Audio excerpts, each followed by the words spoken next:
यह प्रवचन his holiness Radha Govind Goswami महाराज द्वारा श्रीमद् भागवतम दसम स्कंद अध्याय 21 के श्लोक 9 पर दिया गया।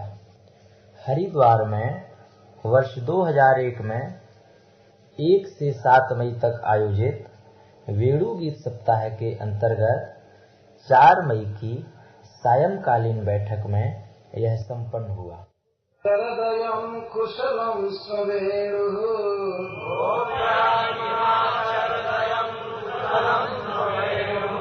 दामोदराधर सुधामपि गोपिकानां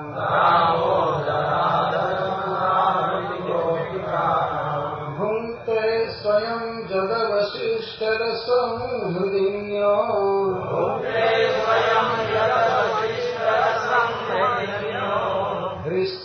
त्वचश्रुममुचुस्तरवो यथा यः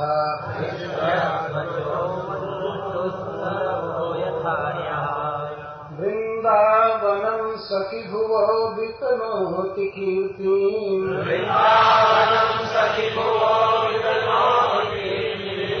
जगदेवकी सुतपदाम्बुजलब्धलक्ष्मी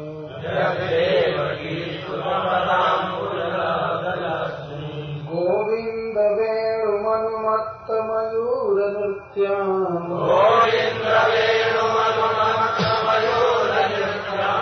प्रेक्ष्यादृशान्वपरतान्यसमस्तसत्त्वाम्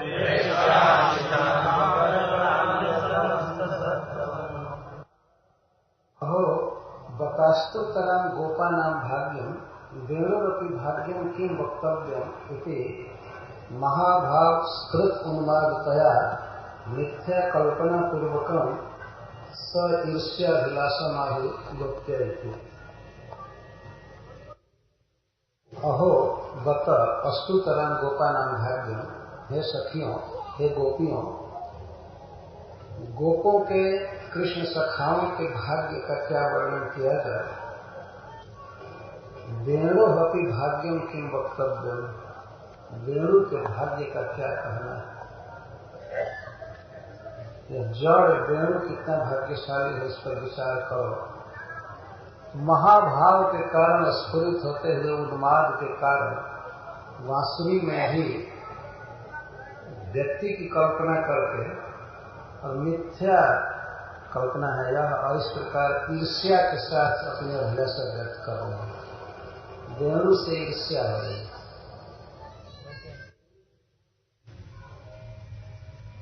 महाभाव अर्थात परम उच्च कृष्ण प्रीति का लक्षण है।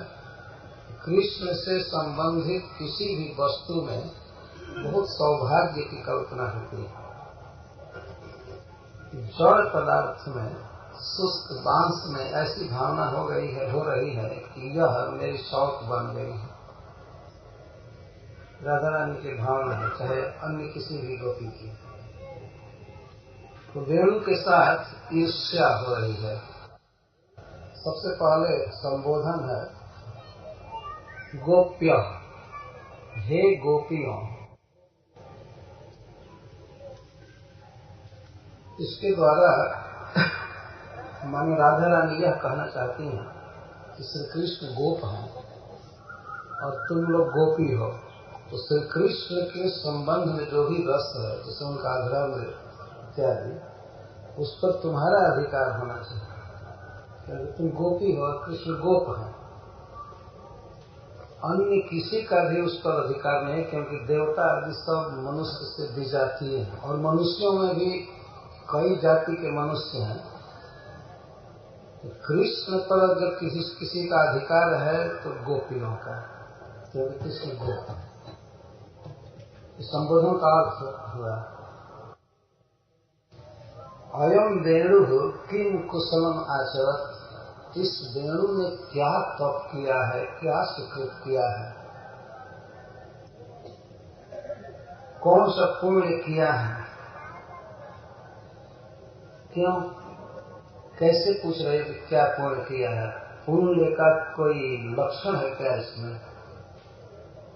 हाँ, जब दामोदराधर सुधा भूंगते, यह दामोदर के अधर सुधा को भोग रहा है, यही इसके पुण्य का लक्षण।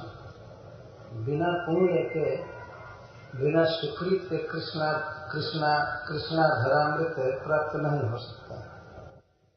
अभी गोपिका नाम, जो गोपिकाओं का है उसको यह पी रहा। बेणु पुलिंग है, इसलिए पुलिंग में बोला जाना। कभी कभी साथ हम बांसुरी भी कह देंगे तो उसका अर्थ समझना चाहिए बेणु। बेणु कहने पर बांसुरी। श्री कृष्ण का अधरामृत गोपियों का है। अपी का अर्थ यद्यपि दामोदराधर सुधाम गोपिका नाम एवं दामोदराधर सुधाम, जिस कृष्ण के अधरामृत पर गोपियों का अधिकार है, उसको भूखते यह भोग रहा है, बेणु पी रहा है। और स्वयं का दो अर्थ है। एक तो अकेले भोग रहा है और किसी को बांट नहीं रहा है, तो स्वयं भूखते, अथवा स्वयं का अर्थ है बिना गोपिकाओं के, तुम लोगों की अनुमति के भोग रहा है, स्वयं भोग रहा है, पूछा भी नहीं। और सखी चुपचाप भोग लेकर तब भी दुख की बात नहीं है, भोग करके डकार छोड़ रहा है।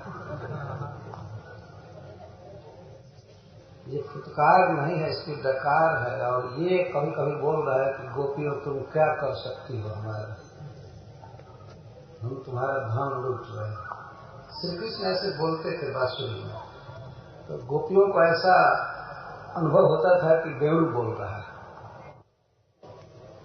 जिन हरदिनियों के तट पर बेणु उगा है, इसका वंश उगा है। हरदिनी के दो अर्थ हैं। एक तो ह्रद जिसमें है, नदियों में बीच बीच में ह्रद होता है, तो इसलिए उनको हरदिनी कहते हैं। ह्रद का अर्थ दह वाली।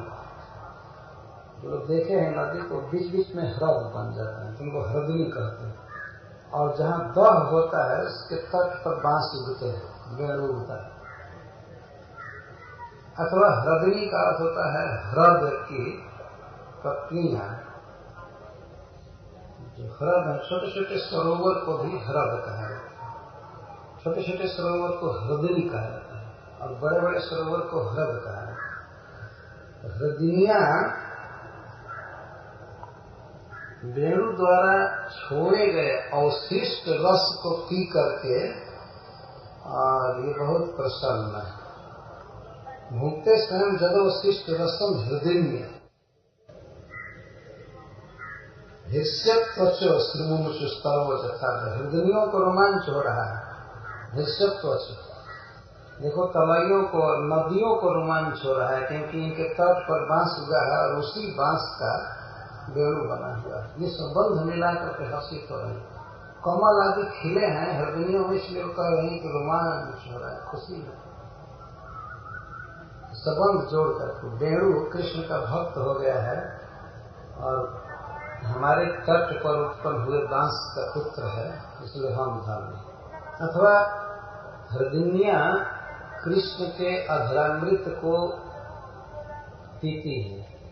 वो इस तरह से सारा रस तो बेणु पी गया है, राधा रानी कहने का भाव ये है, लेकिन थोड़ा सा बचता है तो कृष्ण जाते हैं ह्रद में, आचमन करते हैं और पीते हैं और अवगाहन करते हैं। जब उसमें तो स्वाभाविक ही अधर भी पानी में डूबता ही है। तो वेणु द्वारा छोड़े गए उच्छिष्ट को हृदयियां पी करके इतना हर्षित, रोमांच हो रहा है। और ये वृक्ष तरवा ये सोचते हैं कि वेणु हमारी जाति का है, वृक्ष जाति का है, तो ये लोग भी आंसू बहा रहे, प्रेम में आंसू बहा रहे हैं, जैसे आर्ज लोग। आर्ज का अर्थ है भगवत भक्त।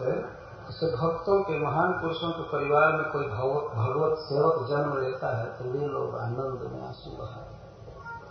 सारे वृक्षों में सारे वृक्ष रो रहे हैं, रोमांच है, पुलक और अश्रु छाया हुए हैं। देखो ईर्ष्या ये हो रही है कि वेणु के प्रति दोष दृष्टि किसी की नहीं है। हरदिनियों की अनुकूल बुद्धि है और वृक्ष सब प्रसन्न है, और धन तो हमारा लूटा जा रहा है और सब प्रसन्न। जड़ वृक्षों में, तलैयों में और वेणु में इस प्रकार की भावना, यह महाभाव के कारण उत्पन्न हुए उन्माद के कारण। सारा संसार महाभाग्यवान दिख रहा है गोपियों को कृष्ण के संबंध से। यह इस श्लोक का सामान्य अर्थ है। श्रीधर स्वामी जी अर्थ। हे गोप्य अयम वेणु किम स्म पुण्यम आचरत कृतवान। कथम ज्ञायते, कैसे जानते हो कि इसने पुण्य किया है। जब जस्मात् गोपिका नाम एवं भोग्याम सतीमपि दामोदराधर सुधाम स्वयं स्वातंत्र्येण यथेष्टम भूत्य। कथम किस तरह पी रहा है, क्रिया विशेषण पर प्रश्न किया गया। कितना पीता है, कैसे पीता है, क्या करता है, तो कहती है अवशिष्ट रसम, केवलम अवशिष्टम रस मात्रम यथा भवति तथा भूते। इतना पीता है कि बस नाम मात्र का रस बचता है। बस सुधा तो पी जाता है, रस भर बचता है।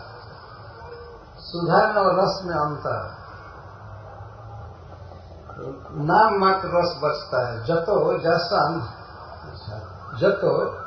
जासम इसकी पहचान क्या है।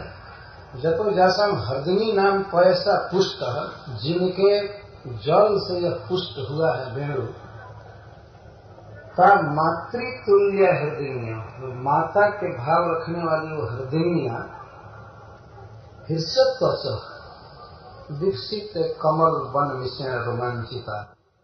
विकसित कमल वन मिश्रण, अरे ये सखी बहाना है, बहाना है कि कमल खिले हुए हैं, ये रोमांचिता है। ये देखो सब तलैयों में, सब हृदयों में रोमांच हुआ है।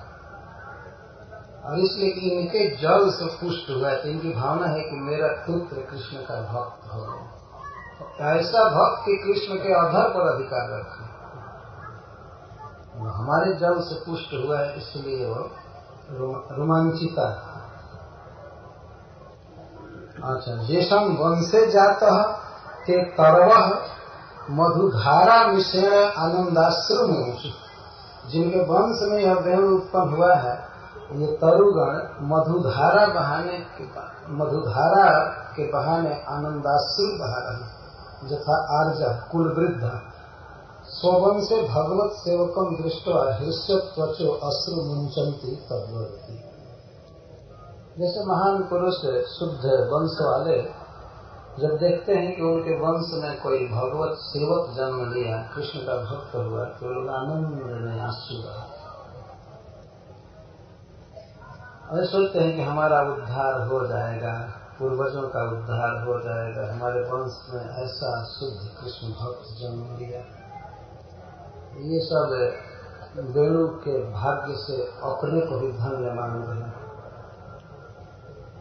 इस प्रकार श्रीधर स्वामी जी ये संक्षेप में अर्थ लिखे। चरण चिन्ह पर चलते हुए अन्य आचार्य गण लिखते हैं, और इन्हीं के चरण चिन्ह पर चलते हुए अन्य आचार्य गण लिखते हैं। देखिए श्री सनातन गोस्वामी जी लिखते हैं, अन्य अनुराग्य अयम वेणु किम कुसुमम आचरत। अयम का कहते हैं कृष्ण करस्थ। अयम शब्द का अर्थ यह वेणु। यह वेणु कोई कहेगा तो वेणु को देख कर बोले कहाँ है वो वेणु, अपने पास तो है नहीं। ये बोल रही हैं ब्रज में और श्री कृष्ण हैं वन में, तो अयम का यहाँ क्या अर्थ है। अयम का अर्थ है कृष्ण के कर में। अयम इतना निकट पहुंच चुकी हैं भाव द्वारा लगता है कृष्ण के बिल्कुल बगल में है और कह रहे हैं यह वेणु। जब मन से कृष्ण लीला का चिंतन, अयम वेणु, यह वेणु किम कुशलम पुण्यम आचरत कृतवान। किम का क्या है, क्या पुण्य किया। यह प्रश्न भी हो सकता है और किम का अर्थ है अनिर्वाच्यम। नहीं सके इस वेणु ने ऐसा पुण्य किया है जिसे वचन में नहीं बांधा जा सकता है, जिसका वर्णन नहीं किया जा सकता है। और इसका भाव यह भी है कि इसने कुछ पुण्य नहीं किया, फिर भी इसका साहस देखा। किसी सखी ने पूछा कैसे कहती हो कि पुण्य नहीं किया है। राधा रानी कहती है कि पुण्य किया होता पूर्व जन्म में, इस जन्म में तो कुछ किया नहीं। अगर उस जन्म में पुण्य किया होता तो वंश में जन्म लेता। कुछ पुण्य नहीं किया। इसका यह अर्थ है कि मैं कुशलम आचर न कीमती, जो कुछ पुण्य नहीं किया। अथवा दूसरा भाव यह है, सखी हे गोपियों, पता लगाओ कि इसने क्या पुण्य किया है तो मैं भी वैसा पुण्य करूंगी, मैं भी वैसा पाप करूंगी जिससे मुझे कृष्ण का अधरामृत प्राप्त हो। यद्यपि प्रत्येक रात्रि में या दिन में भी राधा रानी को स्वाभाविक सहज सुलभ है कृष्ण का अधरामृत, परंतु प्रेम का यह स्वभाव है सर्वदा अतृप्ति का बोध होता है। इसलिए वेणु के प्रति ईर्ष्या कर रहे हैं और अपने को ऐसा अनुभव कर रहे हैं कि हमको कभी भी कृष्ण का अधरामृत नहीं मिला। इंद्रियों का अर्थ नद्य सरस्यो वा, नदियां या सरोवरियां, सरसी। वृक्षाद्या अपि जत्र भगवद अनुराग में अस्पत्र किम चेतना अनुराग वार्ता भाव। जहाँ पर वृक्ष तक भगवान के प्रेम में डूबे हुए हैं और चेतन पदार्थ, वहाँ चेतनों की क्या बात कही जा सकती है। और चेतन का ऐसा अनुराग कृष्ण के साथ हो सकता है तो फिर सचेतन के विषय में क्या कहें, क्या वार्ता। गोपिका नाम स्वत्वम, अधर सुधायाम ही गोपिका नाम अस्माकम एवं स्वत्वम। कृष्ण के अधरामृत पर हम गोपियों का अधिकार है। क्यों? कृष्ण से गोप जातित्वात् नित्य रात्र अस्माभि संभुज मानत्वादिति मनसी। एक तो कृष्ण गोप जाति के हैं और हम हैं गोपी, इसलिए कृष्ण के अधर सुधा पर हमारा अधिकार है। इस पर प्रश्न होगा केवल एक जाति होने से ही अधिकार हो जाता है? तो राधा रानी मन में कहती हैं नित्यम रात्रौ अस्माभि संभुज्य मानत्वात्, पर प्रति रात्रि में हम उस अधरामृत को पीते हैं, इसलिए हमारा अधिकार है। ऐसा कभी कभी होता है कि कोई संपत्ति किसी की हो लेकिन उसका अधिकार न हो, दखल न हो, लेकिन राधा रानी कहती है वो हमारा है और अधिकार भी है। प्रति रजनी में इसका अनुभव। नित्यम रात्र अस्माभि संभुज्य मानत्वात् वेणुस्तु विजातीय, वेणु विजातीय है, हमारी जाति का नहीं। एक तो यह मनुष्य नहीं है, पशु भी नहीं है, यह वृक्ष जातीय है। वेणुस्तु विजातीय, परंतु कृष्ण रमितत्वात् आत्मनो कृष्ण प्रेयसित्वाभिमानम भक्त।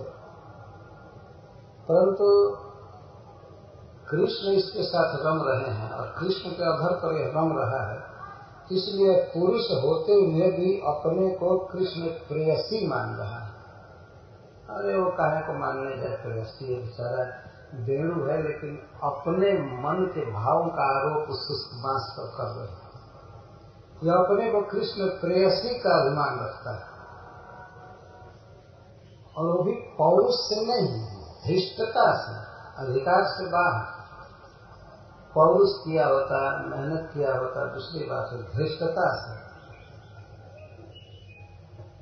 धार्ष्ट्यम आविष्कृत्य भुंक्ते तत्रापि परकीयम धनम तत्रापि स्वयं एवं। एक तो दूसरे का धन, हम लोगों का धन, और वह भी स्वयं एवं।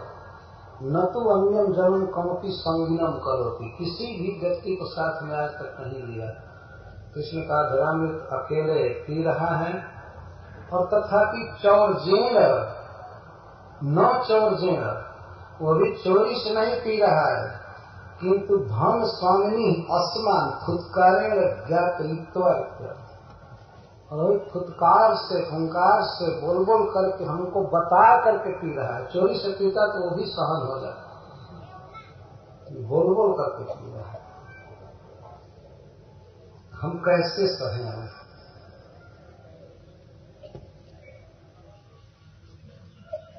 अयम का अर्थ है अस्माभि दृश्यमान अथवा कृष्ण करस्थ। नीरस दारुमय वेणु किम कथमक पुण्यम कृतवान अस्मिन् जन्मनि पूर्वस्मिन् वा तत्पुण्ये ज्ञाते सति वयमपि तदर्थम जतामहे तिला। पता लगाओ किसी ज्योतिषी से पूछ करके जैसे तैसे कि इस बांस में, इस वेणु में क्या पुण्य किया था इस जन्म में या पहले जन्म में, हमको पता लग जाएगा तो हम भी ऐसा ही तप करेंगे। तत्पुण्य ज्ञाते सती वयम अपनी तदर्थम जताना है, हम भी जत्न करेंगे, हम लोग भी जत्न करेंगे। स्मयति विस्मय, स्म शब्द विस्मय का, क्या पुण्य किया था या इसका साहस देखो, ये विस्मय हो है। स्म शब्द विस्मय में तल्लिंगम आह, वेणु ने पुण्य किया है, इसकी क्या पहचान है? तो दामोदर इत्यादि ना, दामोदरादर सुधाम भूखते। दामोदर शब्द देना, अब दामोदर शब्द क्यों दिया गया है यह सुनिए। दामोदर शब्दों न निज जुथे सर्जा प्रेम विशेषण आत्मवश्यता बोधयंती। गोपियां कह रही हैं कि हमारे जुथ की जो अधीश्वरी है श्री राधिका, श्री राधा के प्रेम पाश में कृष्ण बांधे गए हैं। उनके उदर में राधा रानी ने फूल की माला बांधा था, उसके वश में भगवान हो गए तो दामोदर को।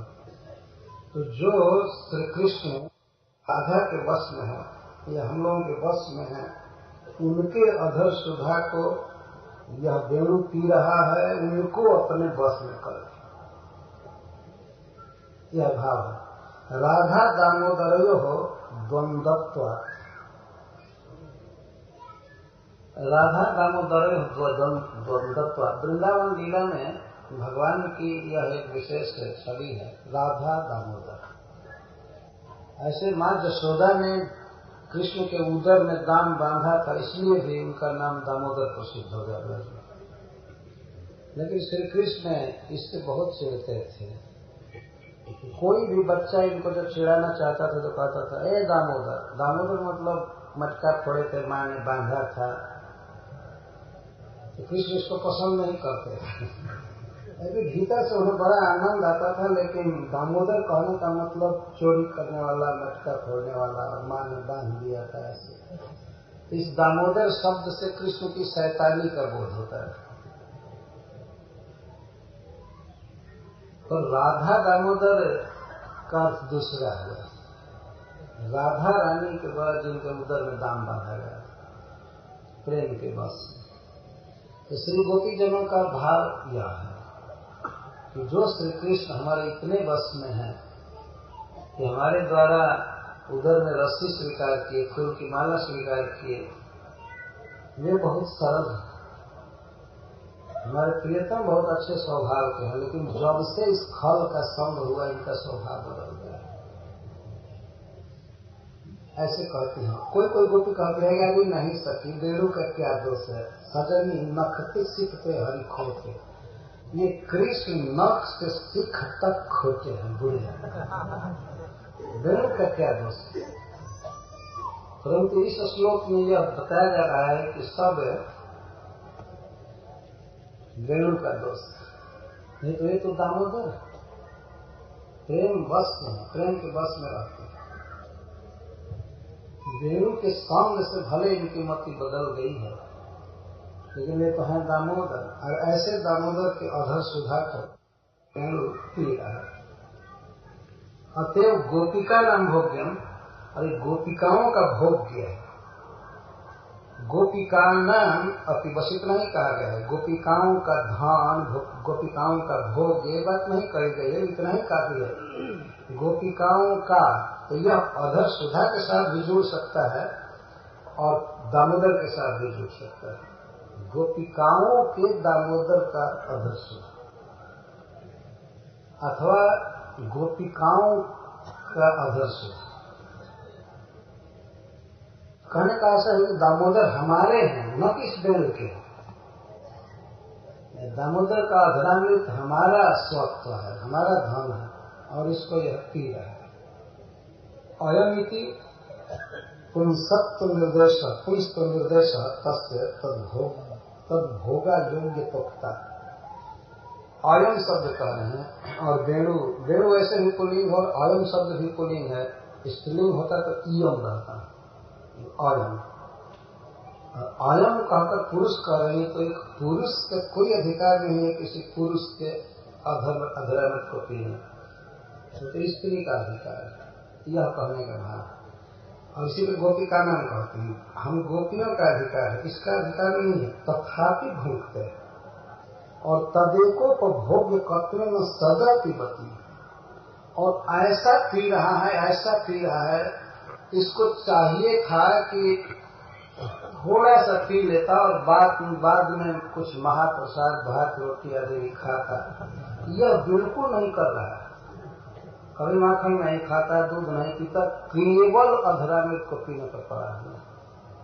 और कहता है कि मैं तो बस इसी तरह से उपवास कर रहा है, एकमात्र वही भोग रहा है। तस्य तब अन्य भोगा दर्शना, क्योंकि वेणु कभी अन्य रस भी पिया है ये हम नहीं देखा है। जब पीता है तो कृष्ण का अधरामृत पीता है, यह इसकी धीष्टता है। दामोदराधर तब भोगा नंतरम अपनी सरसय दृश्यते नपि शुष्क। कुछ सखियों ने कहा कि हे सखियों, दामोदर का अधर तो वेणु के भोगने के बाद भी सरस ही रहता है, तो रस बना रहता है, क्यों जल रही हो? सरसा एवं दृश्य, तो सरस ही देखा जाता है, न तो शुष्क, अभी सूखता नहीं। तब कहती हूँ जब सुधाम भुक्तैव केवलम द्रव मात्रम अवशिष्यते। हाँ, रस देखने में लगता है, लेकिन सुधा तो पी जाता है, अमृत पी जाता है, केवल रस द्रव मात्र, थोड़ा पानी भर रह जाता है, पी जाता है। हे गोप्य इति तस्मात् वेणु जन्म नैव सौभाग्य। अगर हे गोप्य, हे गोपियों, कहने का भाव ये है कि सखियों, वेणु का जन्म ही सौभाग्य का जन्म है, गोपियों में जन्म लेना व्यर्थ हो गया। ऐसा कहा जाता है कि गोप्य गोपियों, अरे क्या गोपी बने, गोपी में जन्म लेना सब व्यर्थ। अच्छा होता कि वेणु में जन्म लिया हो। तस्मात् वेणु जन्मना एवं सौभाग्य, न तो गोपी जन्मना इति भाव। कुतो यूयम गोप्यो भूता इति भाव। तुम लोग कैसे गोपी हो गई और कैसे सहन कर रही हो गोपी होकर। अस्माकम इति वक्तव्य गोपिकाना इति, कहना चाहिए था अस्माकम, क्योंकि श्री गोपिया रुचि, ये भी गोपियां ही बोल रही है, तो अस्माकम ये हमारा धन है ऐसा कहना चाहिए था, लेकिन गोपिकाना कह रही है, तो इसका भाव है गोपी जात्यैव तद भोग तद जो भोग्यत्व सिद्ध है, क्योंकि गोपी होने पर ही कृष्ण का अधरामृत मिल सकता है।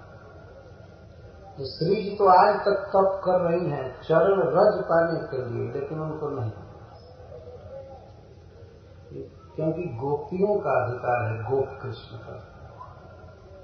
और वैकुंठ में, द्वारका में अन्य भाव वाली स्त्रियों को कृष्ण मिल सकते हैं, लेकिन ब्रज में गोपियों के हैं, क्योंकि गोपा भी नाम है, इसीलिए गोपिका नाम कह रहे हैं, अपना अधिकार सुरक्षित रखते हैं। तो अस्माकम भी कह सकते थे, हम लोगों का धाम है, लेकिन गोपिका नाम कह करके उस अग्रामी पर अपना अधिकार बरकरार रखते हुए कहा गोपिका नाम। निजाभिमान विशेषा वैदग्ध्य रस विशेषा च, गोपी होने पर ही इस प्रकार का सौभाग्य सिद्ध है और कृष्ण का धर्म मिल सकता है। इस भाव से उस अधरामी पर हमारा अधिकार है, इस भाव से अथवा वैदग्ध्य रस विशेष से इस बात को कह रहे हैं गोपिका में। श्लेषेण तदेकाश अव अध्यादि रक्षिकार व्यक्ति भाव। गोपी का अर्थ है रक्षा करने वाली, जिसे गोपन शब्द का अर्थ रक्षा करना। तो गोपिका का भाव यह है कि सखी, इसमें से अर्थ है कि आज तक हम लोगों ने अपने देह की रक्षा किया है, इसी आशा से कृष्ण का धर्मामृत हमें मिलेगा, हम कृष्ण की दासी बनेंगे। देह की रक्षा कर रहे हैं और सब रक्षा कर रहे हैं, लेकिन ये रक्षा यदि करना तो सब व्यर्थ हो गया। ये गोपी शब्द से ध्वनित अन्यत्य व्यंजित श्रीका सनातन स्वामी कहते अन्य बातें तो श्रीका श्रीधर स्वामी और आदि व्यंजित है, अधिक कहने की आवश्यकता नहीं। अथवा गोपिका नाम एवं वश्य स्वामी यो दामोदर तस्य करे हृदय वदन से सदा वर्त करना। ठीक है, कृष्ण हम गोपियों के हैं, गोपिका नाम एवं वश्य स्वामी वा, चाहे श्री कृष्ण हमारे वश में हो चाहे हमारे स्वामी हो, कृष्ण हमारे यो दामोदर तस्य, ऐसे दामोदर के कर में हृदय में वदन में मुख में सदा वर्तता नामी रहे, हमें इसके लिए कोई चिंता नहीं। कृष्ण के हाथ में रहे, हृदय में रहे, बदन में रहे, लेकिन अधर सुधाम अपनी स्वयं दुष्मत सम्मति विनय भूलते इति मम दुख। रहे कृष्ण के हाथ में, बदन में या हृदय में, लेकिन अधर सुधा पी रही है और स्वयं दुष्मत सम्मति विनय, तुम लोगों की अनुज्ञा के बिना ही, सम्मति के बिना ही, इनमें स्वयं शब्द आया है। ये इसने पूछा होता तो हम लोग कह सकते थे ठीक है 10 मिनट 5 मिनट की तो वृंदावन में सदा 10-10 घंटा और ब्रज में भी आकर के खिड़क में जहाँ तहाँ सर्वदा तो अनुमति नहीं देते, और शायद इसी में सोचा कि ये लोग अनुमति नहीं देंगे, इसलिए स्वयं तब हम देखो क्या करते हैं। जुस्मत सम्मति विनय वो भूखते हैं, यह भी कहना चाहिए था कि अस्मत सम्मति विनय गोपिका न, जैसे पहले अस्माकम कहा गया, तो डायरेक्ट स्वयं अपने परिवार न कह करके गोपियों को इसलिए कहा जा रहा है गोपिका नाम कि सब गोपियों को एक होना चाहिए और किसी भी तरह से बांसुरी के अत्याचार से मुक्ति होनी चाहिए। इस दुस्साहस को रोकना है, गोपियों में एकता लाने के लिए आंदोलन हो रहा है बांसुरी के विरुद्ध में, इसमें बहुत बताया। तो जुस्मत सम्मति बिना ही वो भूखते, तुम लोगों की सम्मति के बिना ही भोग रहा है।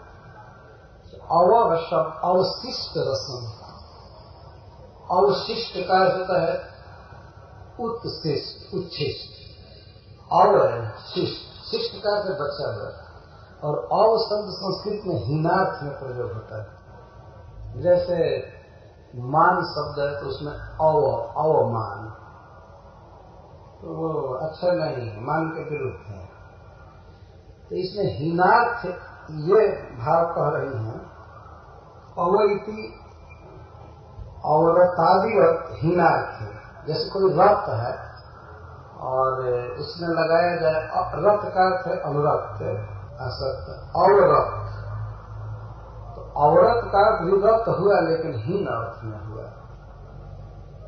तो औरतान्वत हीन अर्थ है। और हीनम सिस्टम जस्य रसस्य तथा भूतम देता है। रस छोड़ता है वेणु, लेकिन और सिस्टम हीन रस असली सुधा में रस पी जाता है और बाद में जूस छोड़ देता है, थोड़ा सा छोड़ता है, मात्रा भी कम और क्वालिटी भी बिल्कुल पतला, दोनों तरह से ही कर। रस मात्र अपनी न अवशेषयति इति अर्थ, या बिल्कुल रस मात्र ही नहीं छोड़ता है यह अर्थ। अथवा अवशिष्टो रसो रागो जथास्य रागस्य अवशिष्टत्व न कदाचित अपनी विरमे, अथवा अवशिष्ट रसो रागो जथास्य, अथवा श्री कृष्ण के अधर का राग कभी सदा अवशिष्ट रहता है, बचा रहता है। इसका एक अभिअर्थ है कि हमेशा बचा रहता है, इसके पीने के बाद भी बचा रहता है, इसीलिए लगातार पीता रहता है। श्री कृष्ण का अधरामित ऐसा है कि हमेशा अवशिष्ट रहता है, बचा रहता है, इसी से न कदाचित अभी विरमित, कभी भी विरत नहीं होता है, हमेशा पीता रहता है।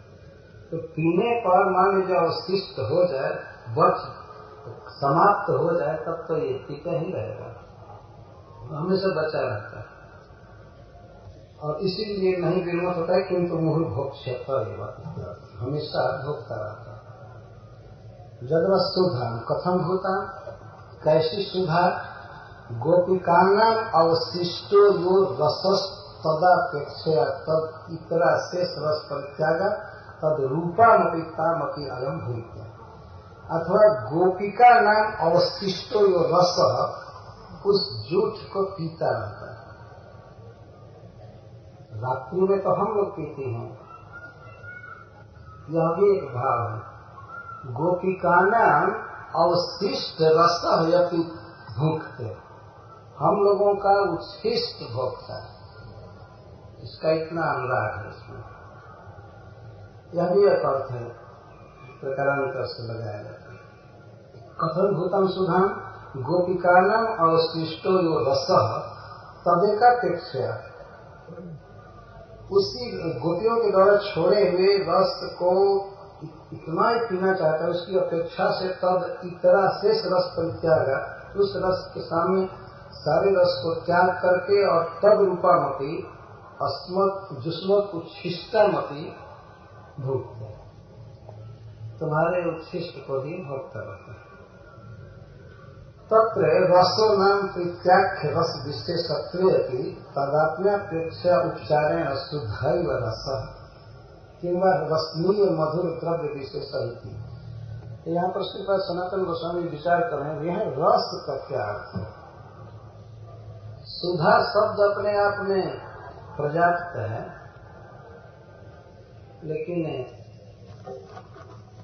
अब इस तरह से कहा गया है, जद अवशिष्ट रसम हिंदुनिया भूत, जत अवशिष्ट रसम, जत का अर्थ जिसका या जस्मात, अवशिष्ट रसम, अधर सुधा को भोगता है और नीचे बची हुई अधर सुधा न कह करके बचा हुआ रस का, तो दोनों में भेद हो गए। यहाँ पर अर्थ किया जा रहा है रसनीय मधुर द्रव्य विशेष इति रस। बहुत एक द्रव्य विशेष हो, तरल पदार्थ, और उसमें वो रसनीय हो, चमत्कार पैदा करे, उसको रस कहते हैं। अथवा इसने पुण्य किया है, इसके एक दूसरे लक्षण को प्रकट करने के लिए बात कही जाती है। जस अवशिष्टम उच्छिष्टम एवं तथापि रसम द्रव मात्र न तो सुधा हृदय स्नान पानादिना जगताम पावन्य सर्वार्थदष्ट श्री जमुनाद्या नद्यों की भूंजते।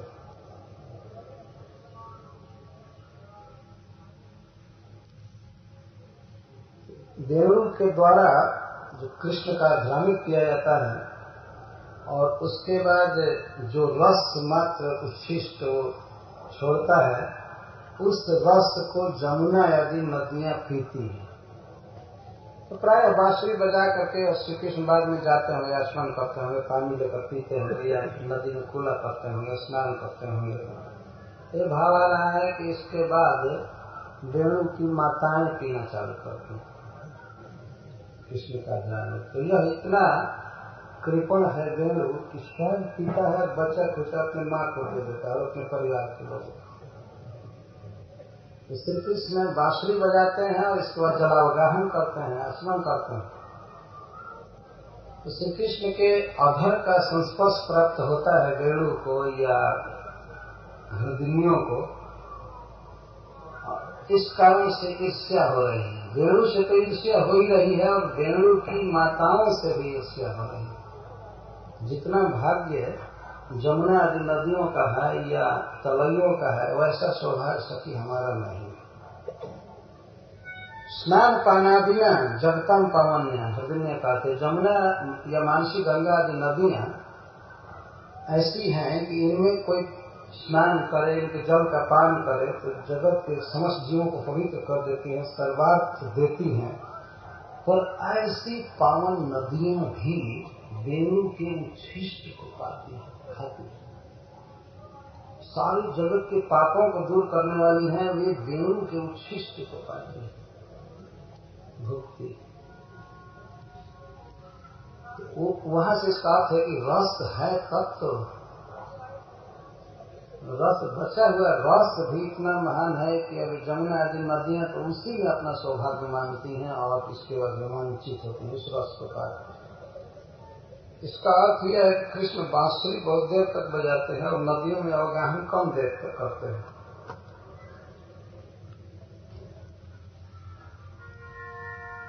कितना गाढ़ अनुराग है कृष्ण के प्रति, कैसा भाव है कि जड़ पदार्थों में भी इस प्रकार का कृष्ण प्रेम देख रही हैं गोपियां।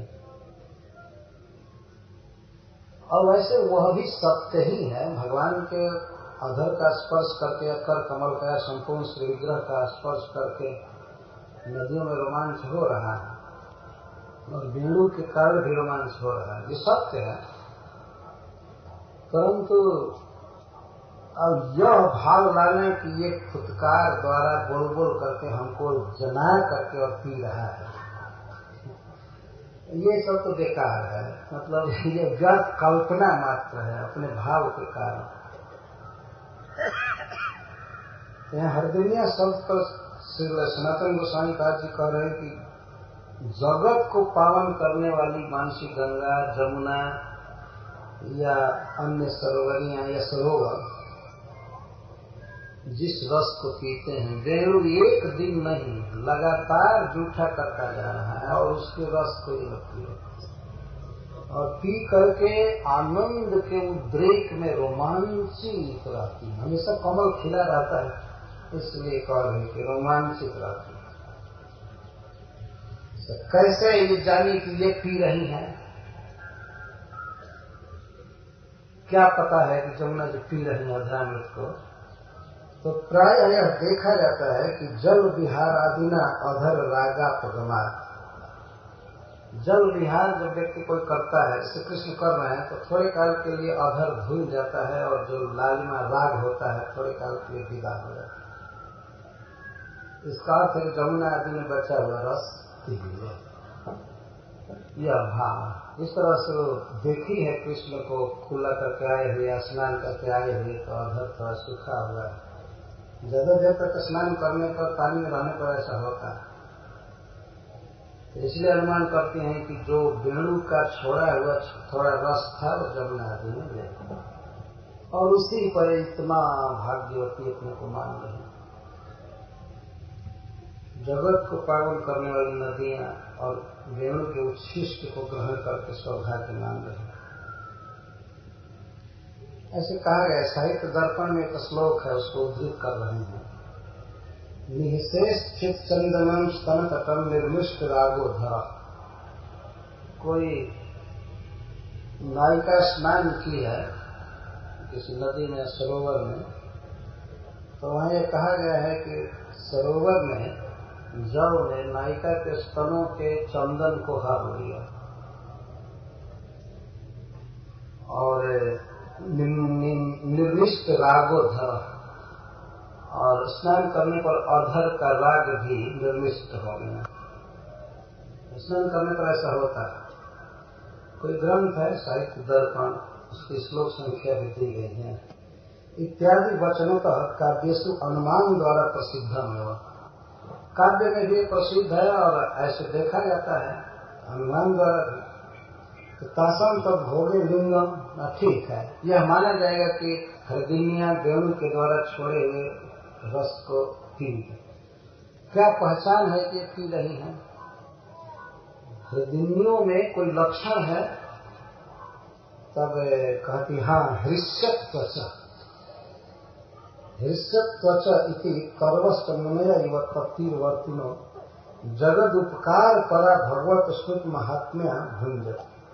हृष्यक त्वचा, इससे पता चलता है कि हृदयियां या जमुना आदि नदियां कृष्ण के अधर रस के अधरा नृत्य के अवशिष्ट रस को पाई हैं, क्योंकि उस रस को भोगने के कारण में रोमांच हो रहा है। दिखा करके कहने में रोमांच हो रहा है उसी रस को पीने के कारण। और तरवश्च, और वृक्षों के साथ यही बात है। तरव, तरु, जिनकी प्रशंसा स्वयं कृष्ण ने अपने मुख से किया है। भगवान प्रशंसा किए हैं वृक्षों की। आप श्रीमद् भागवतम में देखिए, जितनी प्रशंसा भगवान वृक्षों के किए हैं उतना और किसी के नहीं। जगत उपकार परा, जगता जीवन उपकार परा, समस्त जीवों का सहज उपकार करते हैं वृक्ष। जगत का उपकार करने के कारण भगवत स्तुत महात्म्या।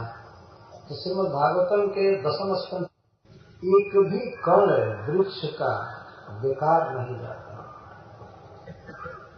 सब दूसरे के काम में आ जाता।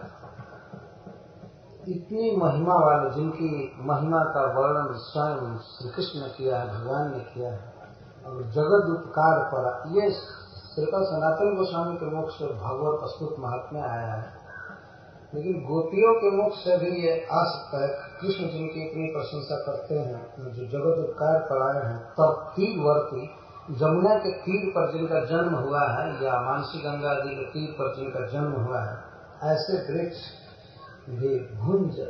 प्रथम तो सारा रस 99% तो भोग गया वेणु, 1% बचा तो उसको तलैयों ने भोगा, और तलैयों के तीर पर अपने जड़ से उनका पानी पीते हैं। तो इसके बाद वृक्ष भोग करके ये आनंद में आशीष हुआ है। इस तरह इनडायरेक्टली ये अपने को बड़ भागी मान रहे हैं। कैसे पी रहे हैं? पादश तब नदी जल पानता, और वह भी अपने पैर से नदी का पानी पी करके इतना आनंद में है। जिस नदी के जल में कृष्ण के अधरामृत का बचा हुआ रस मिला है, उसको तो पी करके नदियां प्रसन्न हैं, और उन नदियों के जल को पी करके वृक्ष आनंदाश्रु बहा। कैसे पता है कि ये वृक्ष आनंद में है? तत्र लिंगम, पहचान, अश्रु मुमुसु, ये अश्रु बहा है। वृक्ष प्रसन्न रहते हैं तो मधुधारा बहती है, मधु के छोटे छोटे टुकड़े गिरते हैं या शाखाओं पर मधुधारा निकलती है, तो अश्रु मुमुसु होती। अन्यथा तादृश हृष्यत्व का श्रम मोक्ष कर्तानुपत्य। अरे सखी, अन्यथा दूसरे कारण से इन वृक्षों में ऐसे आनंदाश्रु कभी नहीं निकल सकते हैं, ऐसा रोमांच हो ही नहीं सकता। तो वृक्षों में मधुधारा हो रही, तो अश्रुपात हो रहा है, और इनमें भी रोमांच है। वृक्षों में फूल खिले हुए हैं, फल लगे हुए हैं, और बिल्कुल स्तब्ध झुके हुए, ये रोमांचित। तत्र दृष्टांत, किस तरह से वृक्ष सुखी हैं इसका दृष्टांत दे रही है। आर्जा, जथा आर्जा, आर्जा का अर्थ है महांत। महांत जथा श्री भगवद रसानुभवेन एवं हर्षाद रोमांचिता गलद अश्रु मुचः च भवन्ति न अन्यथा।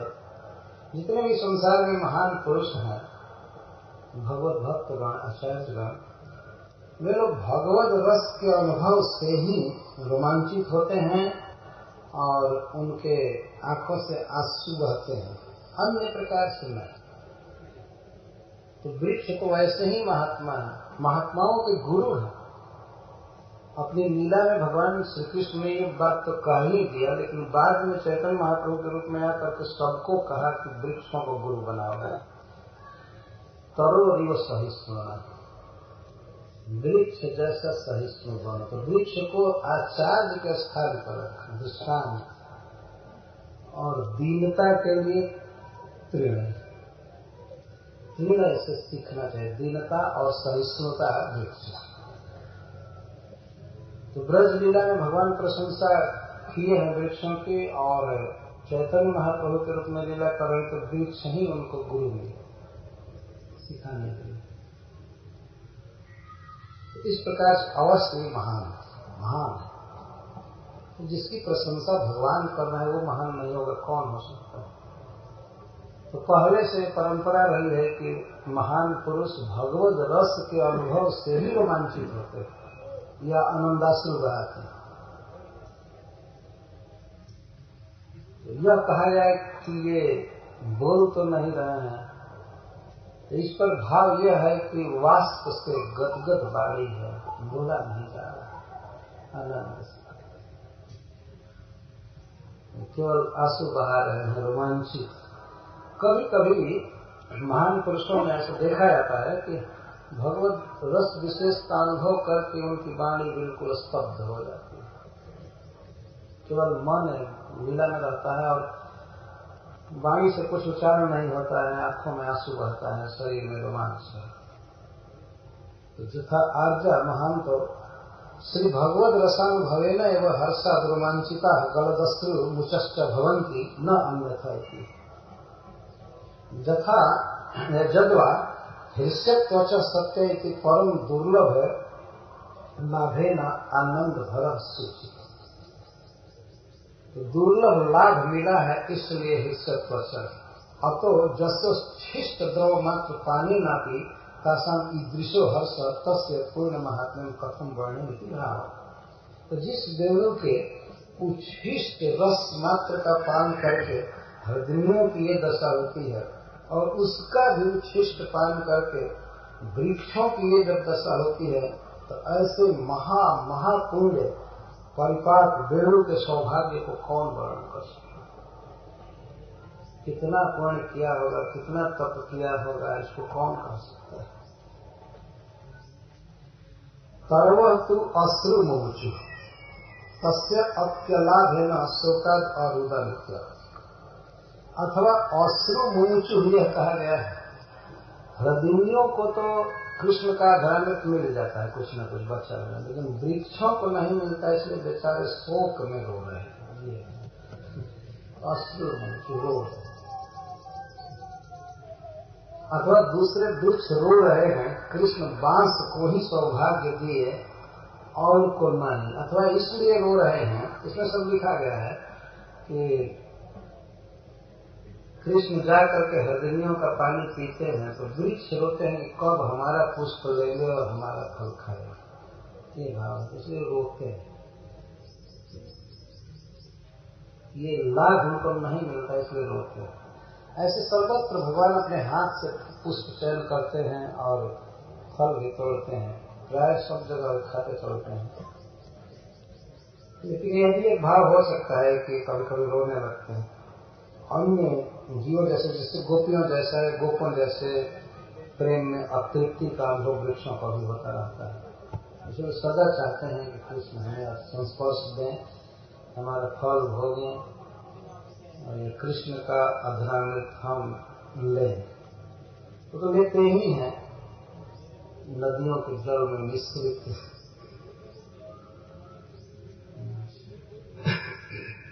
किम भूता आर्जा, कैसे आज?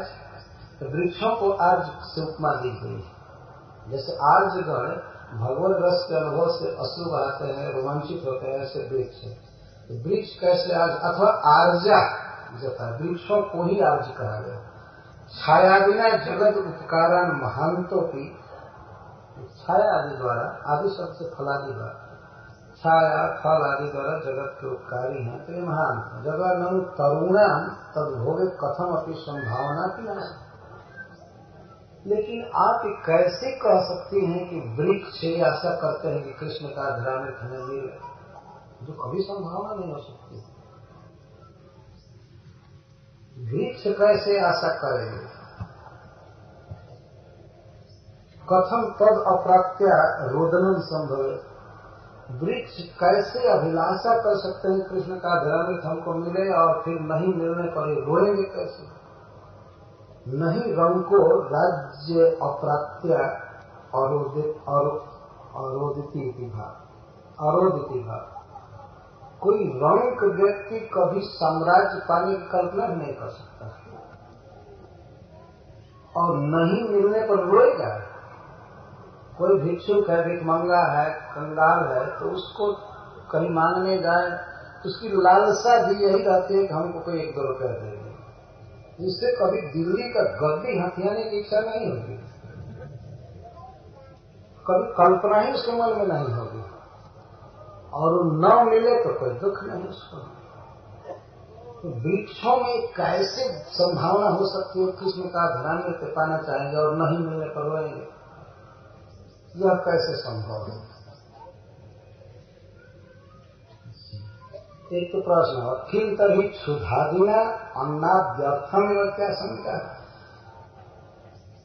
और क्या यह कहा जा सकता है भाई वृक्षों को कोई दूसरा रस नहीं मिलता है इसलिए कृष्ण का धरामृत चाहते हैं? जैसे किसी वृक्ष को भोजन न मिले, पानी न मिले, अथवा जैसे किसी दरिद्र को अन्न भी नहीं मिला, पानी भी नहीं मिला, तो किसी विशेष वस्तु की प्राप्ति के लिए वो तरस सकता है।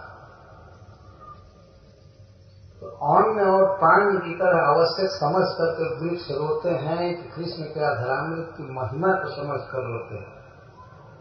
दोनों में अंतर है। एक व्यक्ति राज्य प्राप्त करने के लिए रो रहा है और दूसरा केवल अपना भोजन मिल जाए इसके लिए रो रहा है। दोनों में बहुत अंतर है। तो किस दृष्टि से रो रहे हैं?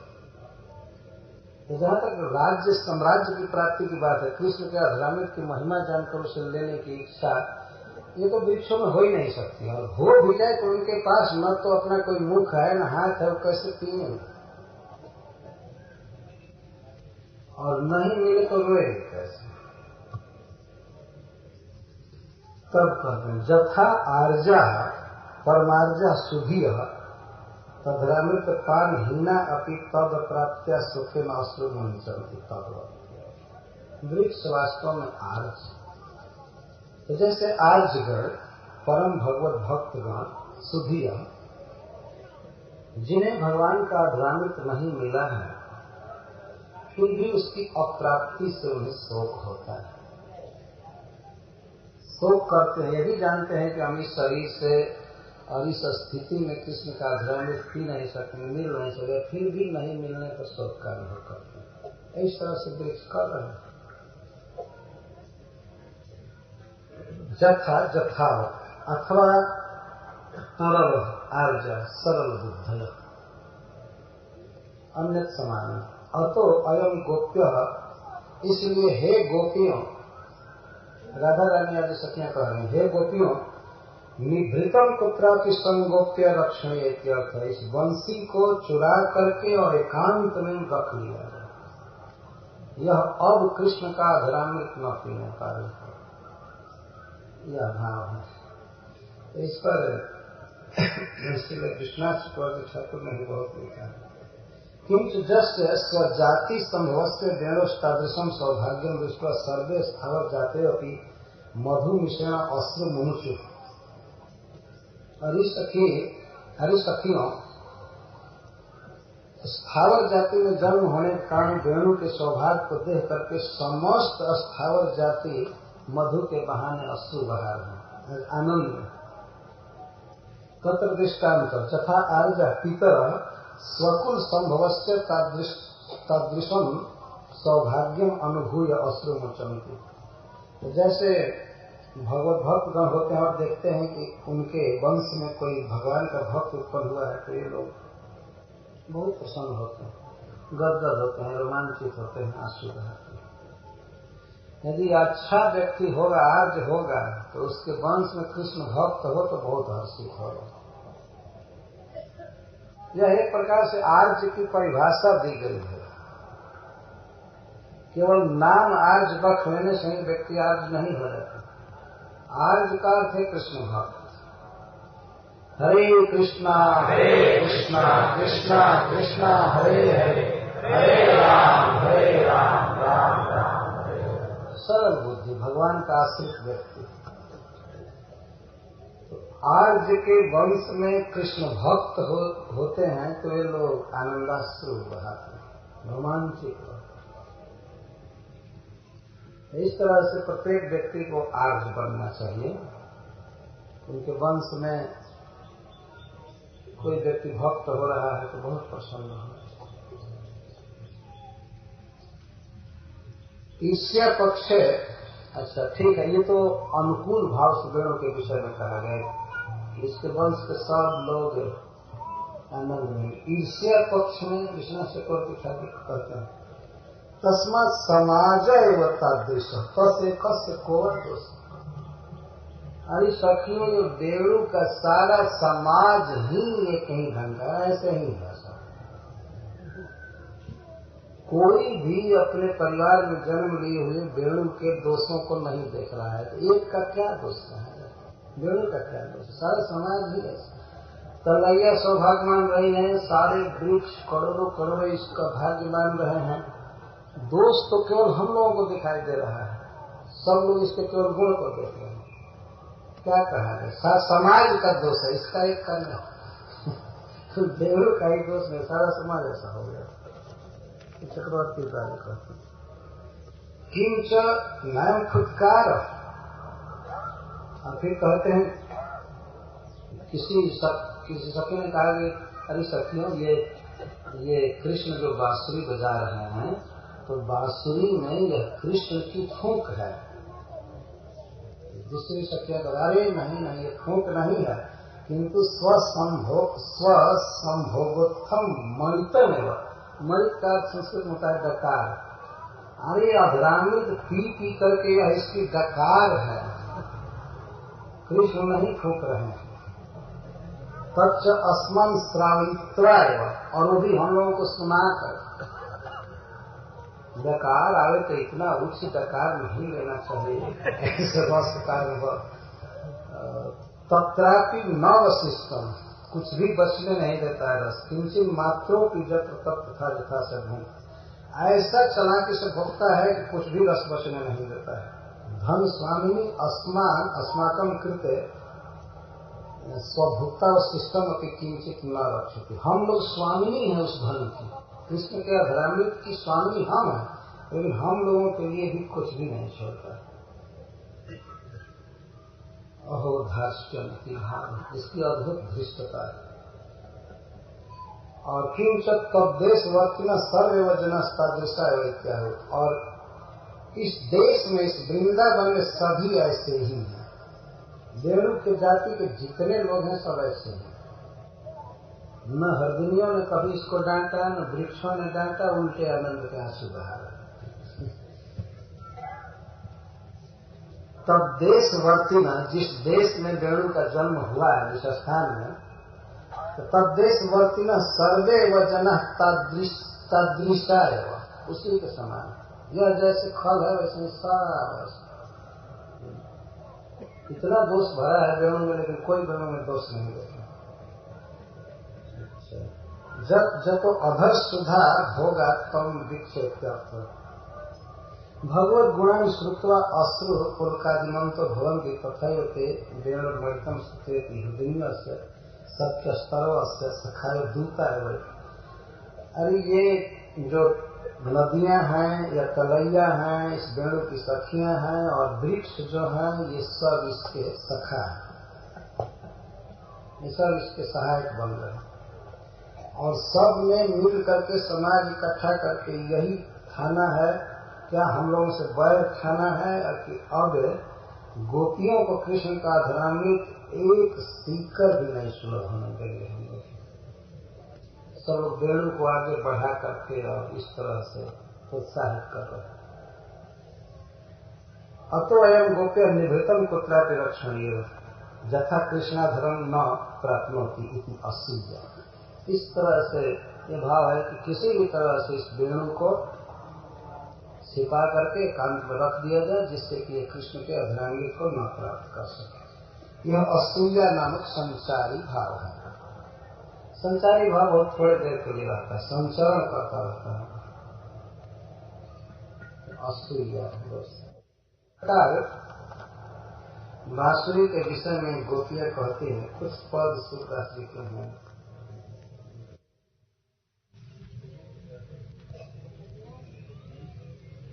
अधर रस मुरली लूटन लागी, अधर रस मुरली लूटन लागी, अधर रस मुरली लूटन लागी, अधर रस मुरली मुरली लूटन लागी, अधर रस मुरली लूटन लागी, अधर रस मुरली लूटन लागी, अधर रस।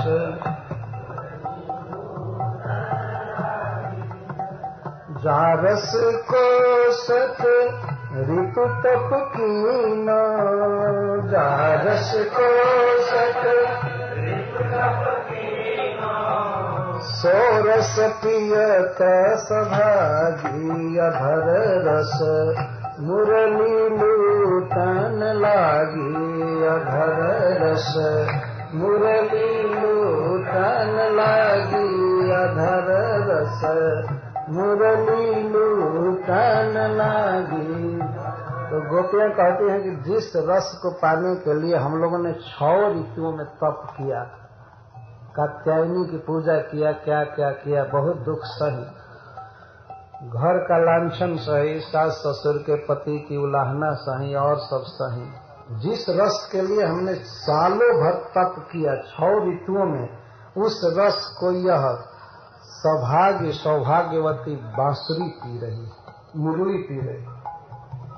जारस को सत ऋतु तप कीना, जारस को सत ऋतु तप कीना, जारस को सत ऋतु तप कीना, जारस को सत ऋतु तप कीना, सोरस पियत सभागी, अधर रस सोरस पियत सभागी, अधर रस मुरली लूटन लागी, अधर रस मुरली लूटन लागी, अधर रस।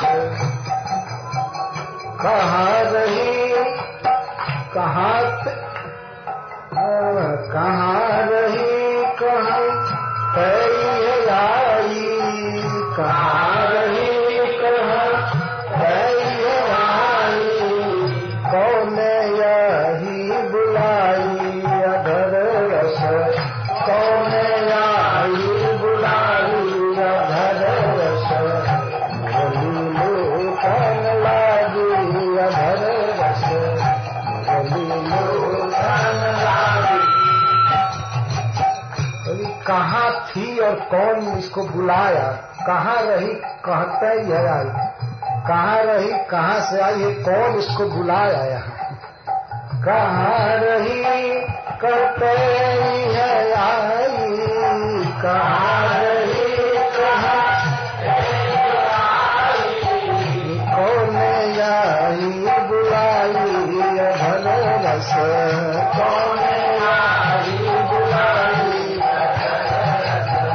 चक्रित भई कहती ब्रजवासिनी, चक्रित भई यह तो भली न आई, अधर रस यह तो भली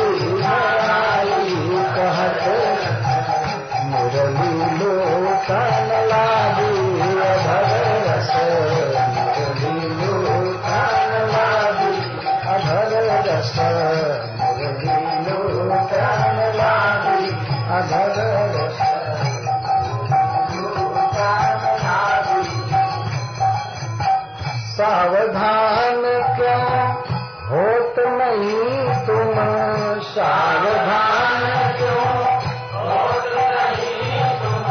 अरे गोपियों अब क्यों नहीं सावधान हो रही है, इसको किसी तरह चुराओ या कुछ काट कर जमुना में फेंक दो, या सारे बांस में आग लगाओ और बांसुरी न बजने का। सावधान क्यों होत नहीं तुम, सावधान क्यों होत नहीं तुम। उपजी बुरी बलाई अघर से, उपजी बुरी बलाई। सूरदास प्रभु हम पर ताको, सूरदास प्रभु हम पर ताको। दीनु सौत बजाई अधर रस, दीनु सौत बजाई अधर रस। मुरली लोचन लागी अधर रस, मुरली लोचन लागी अधर रस। सूरदास जी कहते हैं अथवा गोपियां कहती हैं कि सूरदास के प्रभु हम पर सौत ला दिए, वो भी बजा करके, बाजा बजा कर। चुपके चाप लाए होते तो बजाई का अर्थ समाज में जैसे ढोल बजाकर विवाह होता है, बैंड बाजा ढीले करके, वैसे जगत को जना करके हमारे सिर पर सौत ला दिए। सूरदास प्रभु हम पर ताको, सूरदास ताको माने उसको, मुरली को। सूरदास प्रभु हम पर ताको, सूरदास प्रभु हम पर ताको। कीनो सौत बजाई अधर रस, कीनो सौत बजाई अधर रस। मुरली लोचन लागी अधर रस, मुरली लोचन लागी अधर रस। मुरली लोचन लागी अधर रस, मुरली लोचन लागी अधर रस, मुरली लोचन लागी।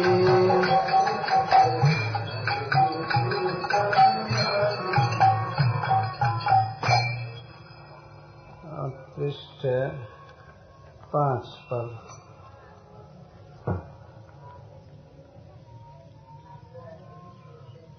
कोई, जैसा आपने सुना, कोई सखी कहती है कि अरे सखी वेणु का दोष नहीं है, सब कृष्ण का दोष। हम लोगों ने इतना प्रेम किया लेकिन इसको भूल गए, और नई नई ये बहू लाए हैं इसे इतना प्रेम करने। कोई कहते अरे श्याम सदा से ऐसे ही है, तुम नहीं जानती हो उनको। सजनी सजनी श्याम सदाई ऐसे, सजनी श्याम सदाई ऐसे, सजनी श्याम सदाई ऐसे, सजनी श्याम सदाई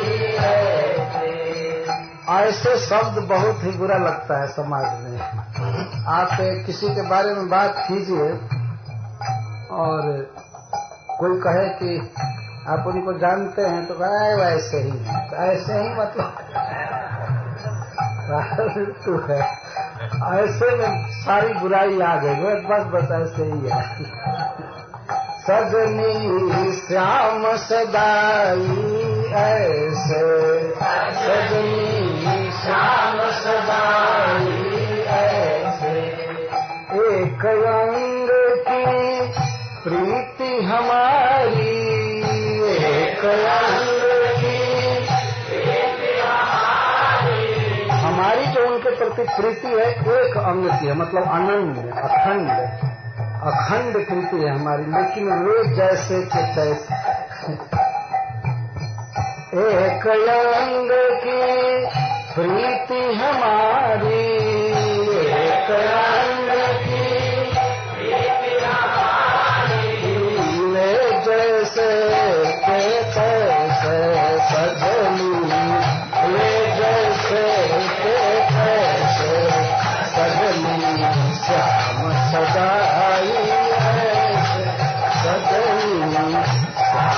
सदाई ऐसे सजनी श्याम सदाई ऐसे।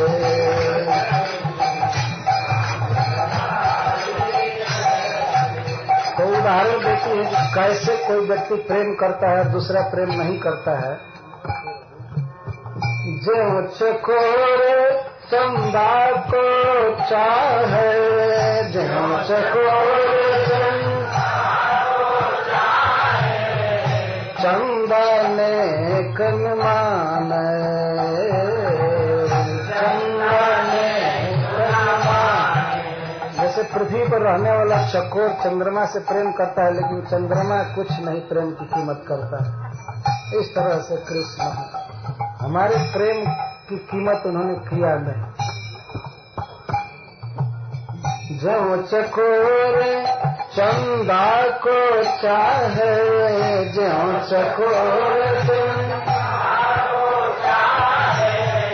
चंदा ने कन माने सजनी, चंदा ने कन माने सजनी श्याम सदाई ऐसे, सजनी श्याम सदाई सजनी श्याम सदाई ऐसे, सजनी श्याम सदाई। जल के तीरे मीन तन त्यागे, जल के तीरे मीर मिठुर नहीं जाने, मीर मिठुर नहीं जाने।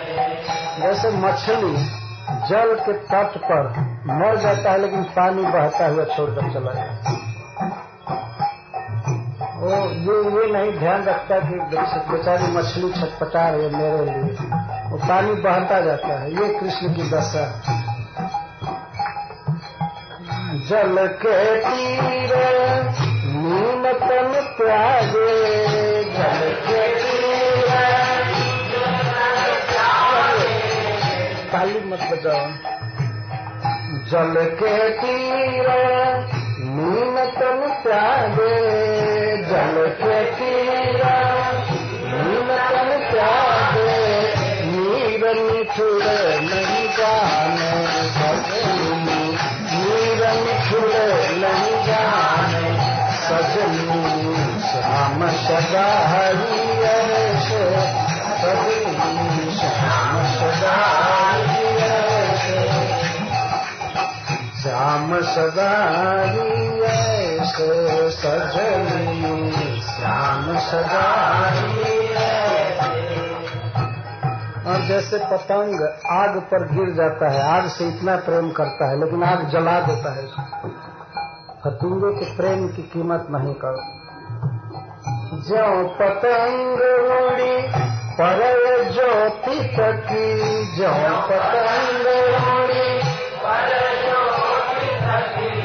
अब ये उदाहरण सूरदास जी इसलिए दे रहे हैं या गोपियां इसलिए दे रहे हैं कि जल मान लीजिए बह जाता है, मछली का कुछ नुकसान तो नहीं करता है ना, इसलिए अग्नि का उदाहरण दे रहे हैं। वो तो पतंग प्रेम करता है आग से, और आग जलाकर उसको राख कर देता है। ये कृष्ण हम लोगों को किया। सजनी श्याम सदाई ऐसे, सजनी श्याम सदाई ऐसे, सजनी श्याम सदाई ऐसे, श्याम सदाई ऐसे। जो पतंग उड़ी पर ज्योति तकी, जो पतंग उड़ी पर ज्योति तकी, वाके में कन भाए, वाके में कन भाए। चातक रति रति जन्म गवावे, चातक रति रति चातक रति रति जन्म गवावे, चातक रति रति जल वैदारत खाए, सजनी श्याम सजनी श्याम सदाई सजनी श्याम सदाई सजनी श्याम सदाई।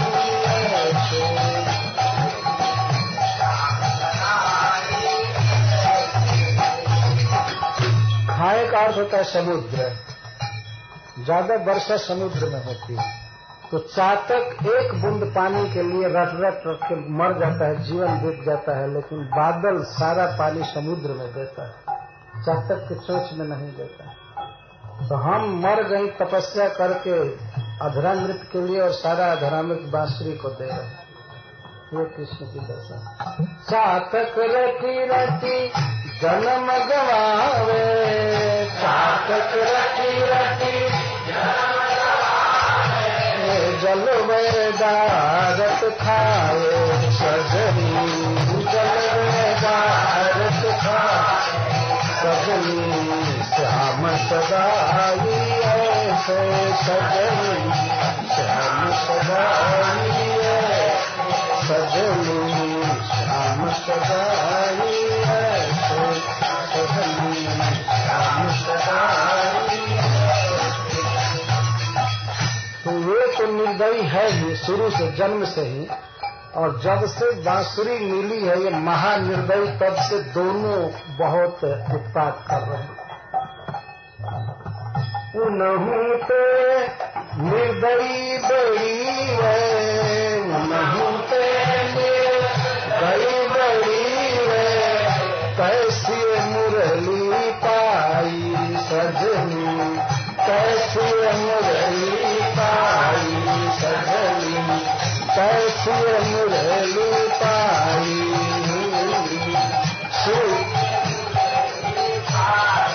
सूर श्याम जय शीतल शिव, सूर श्याम जय शीतल शिव, सूर श्याम जय शीतल शिव, सूर श्याम जय शीतल शिव, भली बनी जब माई सजनी सजनी जब माई सजनी श्याम सदाई ऐसे सजनी श्याम सदाई ऐसे सजनी श्याम सदाई सजनी श्याम सदाई सजनी श्याम सदाई।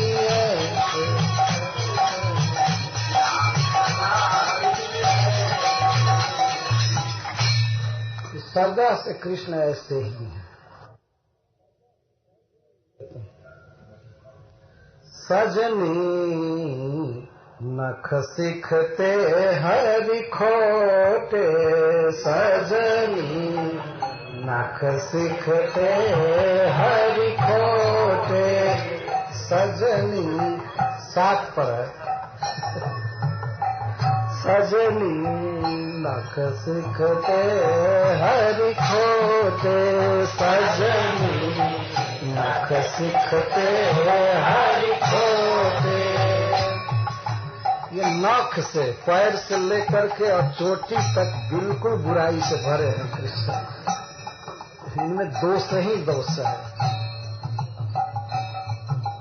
और ये गुण हम तभी से जानती हूँ जब माँ यशोदा छोटे कहती थी। बलराम जी बड़े थे इसीलिए माँ यशोदा इनको छोटू या छोटे कहा करती थी। आज भी छोटे लड़के को छोटू छोटे कहते हैं।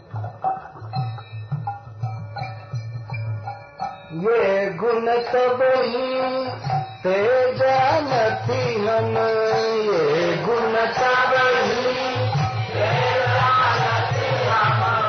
जब जननी कहे छोटे सजनी, जब जननी कहे छोटे सजनी नख सिखते हरि खोटे सजनी सिखते हरि खोटे सजनी नख सिखते हरि खोटे सजनी नख सीखते हरि खोते।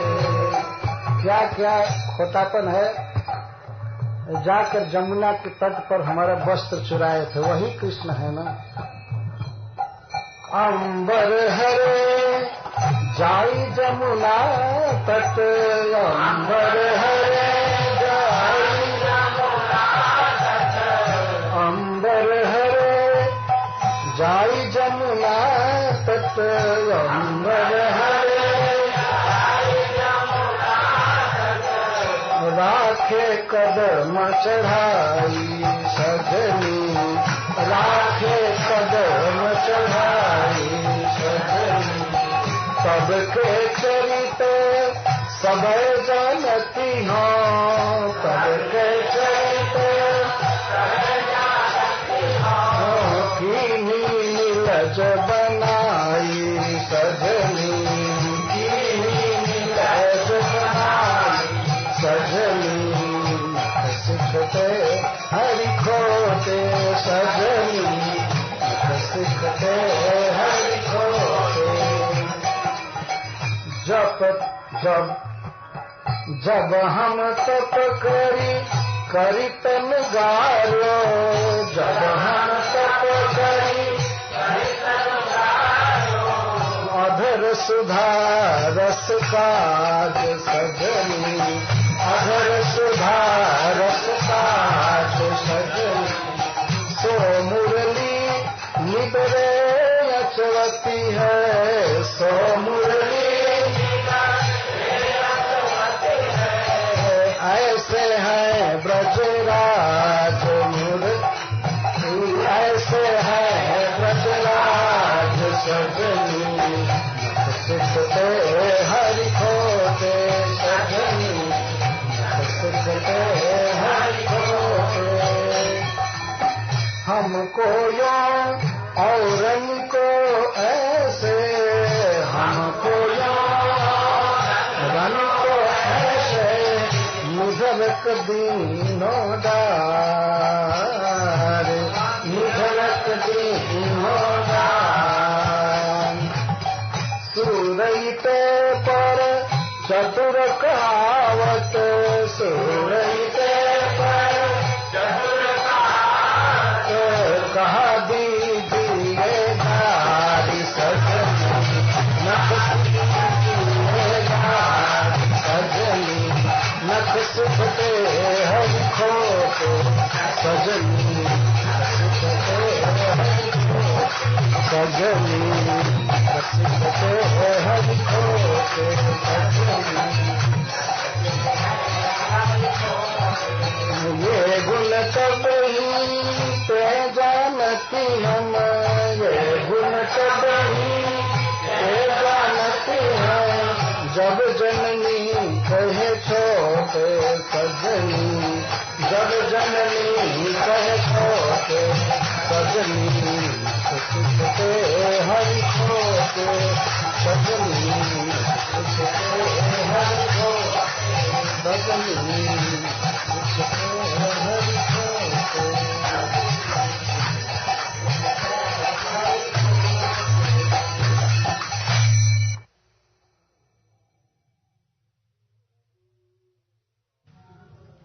मुरली कौन सुकृत फल पाए, मुरली कौन सुकृत फल पाए, मुरली कौन सुकृत फल पाए, मुरली कौन सुकृत फल पाए।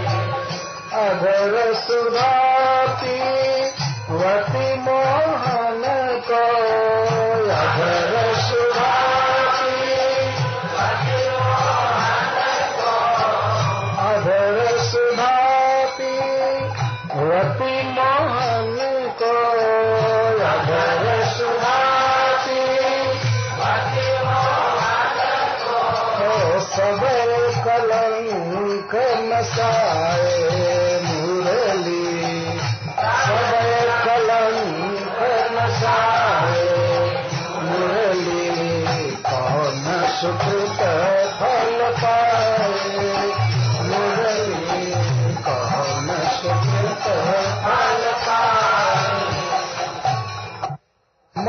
कठोर तन कांच प्रकट ही, मन कठोर छिद्र विशाल बनाए मुरली, छिद्र विशाल बनाए। देखो, मन कठोर तन गाठ प्रगट ही, मन कठोर तन छिद्र विशाल बनाए मुरली, छिद्र विशाल बनाए। अंतर शून्य सदा देखियत है, अंतर शून्य निज कुल वंश सुभाए मुरली, निज कुल वंश सुभाए मुरली।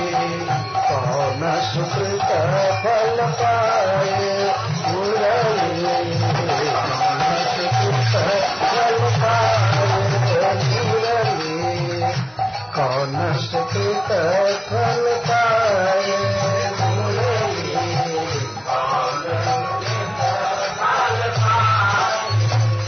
अंतर में शून्य है, कुछ है ही नहीं, खाली खाली है बांसुरी के। और सारा स्वभाव अपने वंश का ग्रहण की है। बांस जैसा बेकार है, सुस्त है ऐसा। लघुतायंग नहीं कछु करनी, लघुतायंग निरखत में न लगाए, निरखत में न लगाए। सूरदास प्रभु पानी परसिलित, सूरदास प्रभु पानी परसिलित। काम बेली अधिकाये मुरली, काम बेली अधिकाये मुरली। कौन सुकृत फल पाए मुरली, कौन सुकृत फल पाए मुरली, कौन सुकृत फल पाए मुरली, कौन सुकृत फल पाए। जब गोपियां इस तरह से कहती हैं बांसुरी के विषय में, बांसुरी में छेद है, ये है, वो है, वो है, तो बांसुरी बोलती है, गोपियों को जवाब देती है। लोग कृष्ण बांसुरी में बोलते हैं, बांसुरी की ओर से। ग्वालिन तुम कतउरहन दे हूँ, ग्वालिन 6 पृष्ठ पर।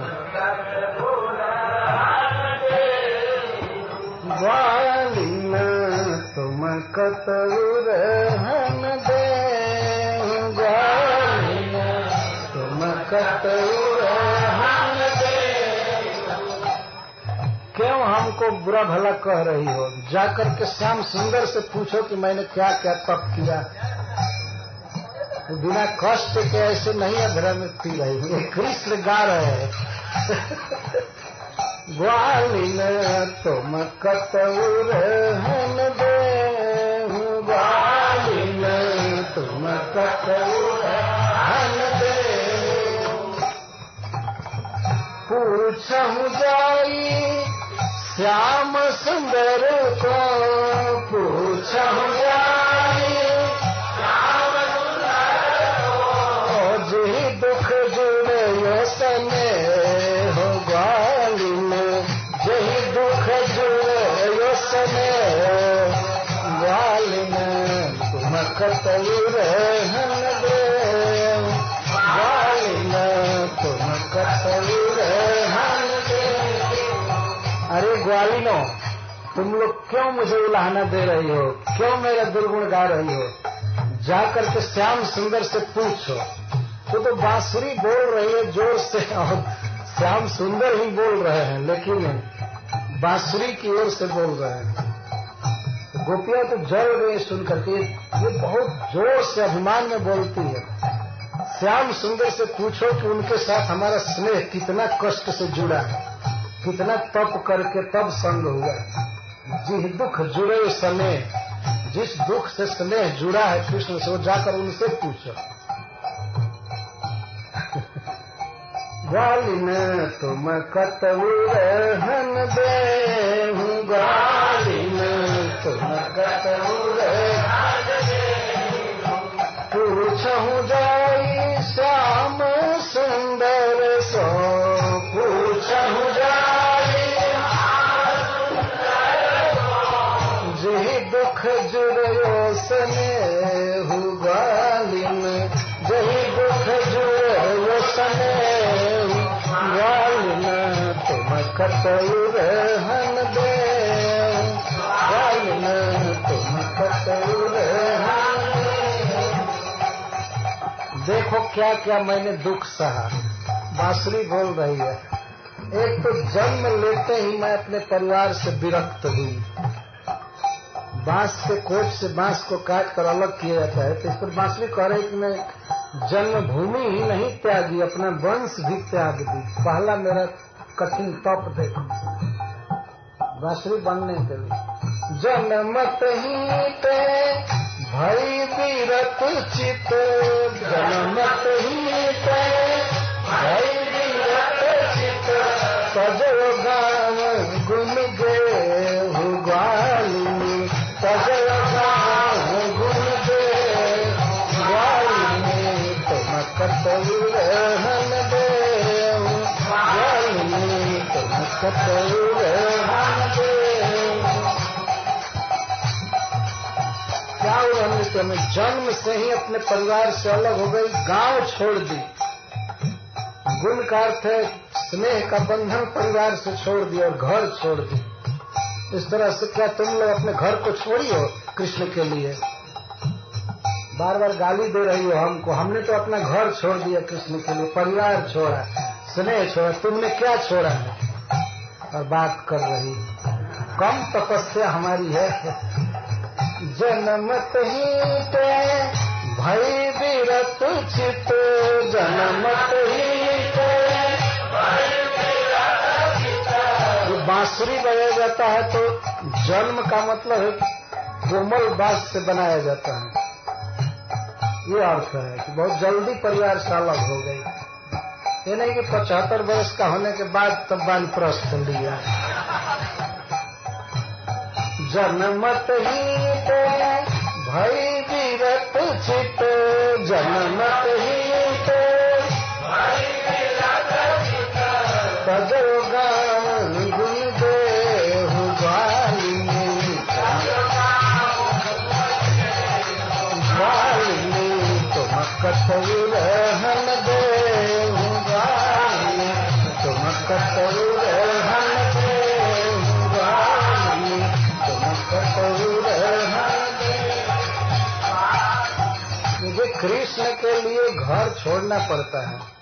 कम से कम आप लोग जो घर छोड़कर आए हैं तभी ये कथा मिल रही है। छोड़ने से तो कुछ लाभ होता है। एक ही पावन रही हो ठाड़ी, एक ही पावन बांस अकेले जन्म लेता है। तो जन्मते ही मैंने अपना घर छोड़ दिया। उसका एक भाव ये है कि बांस जब ही जन्म लेता है तो अन्य बांसों से अलग रहता है। तो बांसुरी कह रही कि मैं जन्म लेते ही घर छोड़ दी, गांव छोड़ दिया अकेले, और एक पैर पर खड़ी रही, तप की हूँ, तब कृष्ण का धरामृत मिला। एक ही पावन रही हो ठाड़ी, एक ही पावन हिम ग्रीष्म ऋतु में हो ग्वालिनी, हिम ग्रीष्म ऋतु में ग्वालिनी तुम कतऊ रहन देहु, ग्वालिनी तुम कतऊ रहन देहु। तो मैं एक पैर पर खड़ी रही, और चाहे वो ठंडा का दिन हो बर्फ गिर रहा हो, हिम, चाहे गर्मी का महीना हो, चाहे मई वर्षा ऋतु, वर्षा में खड़ी रही एक पैर पर और गर्मी में खड़ी रही, ठंडा के दिन में खड़ी रही। और इसके साथ इतना ही नहीं, मेरी शाखा काटी गई, शाखा पत्र सब काटा गया, काट करके मुझे साइड दिया गया, मेरे कलेजा में 8 छेद किया गया, तब कृष्ण मिले हैं, ऐसे नहीं मिले, ऐसे बोल रही है। तजयो मूल शाखा सुपत्र सब, तजयो मूल तजयो मूल शाखा सुपत्र सब, तजयो बांसुरी बनाने के लिए पहले बांस को सुखाया जाता है, तो मुझे सुखाया गया काम में। तजयो मूल शाखा सुपत्र सब, तजयो मूल सोच सुखानी देहु वालिनी, सोच सुखानी देहु वालिनी, तुमक तौल हम देहु वालिनी, तुमक तौल हम देहु वालिनी।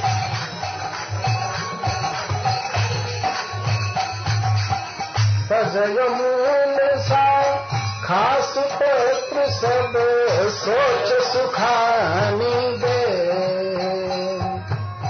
अग्नि सुनाकत मुरयन तन मन, अग्नि सुनाकत। और जब लोहा लाल लाल करके लाया जा रहा था मेरी छाती में छेद करने के लिए, तो मैं भागी नहीं, मुड़ी नहीं, छेद किया जाता है बांस में लाल लोहा से। अग्नि सुनाकत मुरयन तन मन, अग्नि सुनाकत मुरयन तन मन। मेरा तन तो भागा ही नहीं, मन में भी नहीं घबराई, छेद करो ठीक है, कृष्ण का अधरामित मिलना चाहिए, कोई भी कष्ट करके।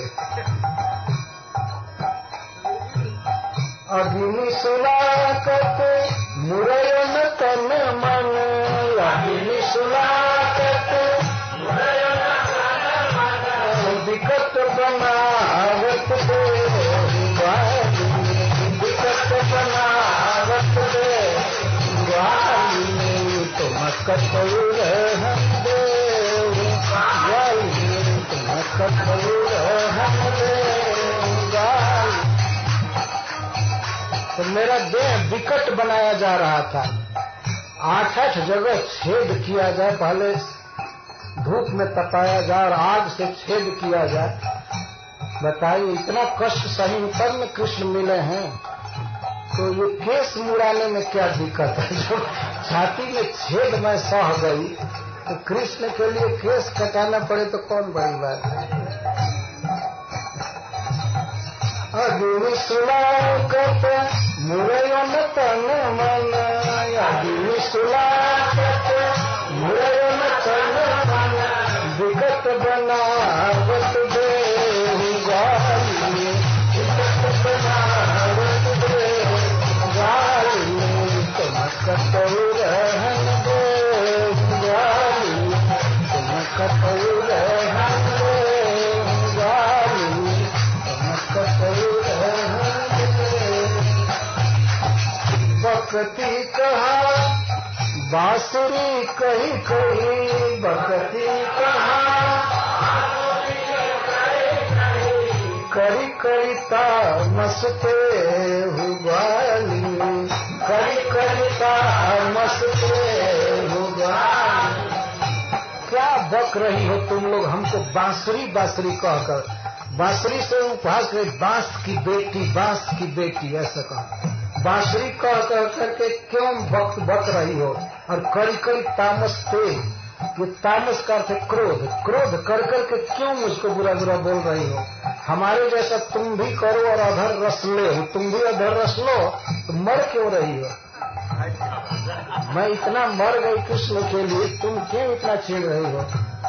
बकती कहा बांसुरी कही कही बकती कहान। ध्यान रखना चाहिए, कृष्ण बोल रहे हैं बांसुरी के तरफ से। बकती कहा बांसुरी कही कही बकती कहान। करी करिता मस्ते हुआली, करी करिता मस्ते हुआली। तुम कतई रहन दे हुआली, तुम कतई रहन दे हुआली, तुम कतई रहन दे हुआली, तुम कतई रहन दे हुआली।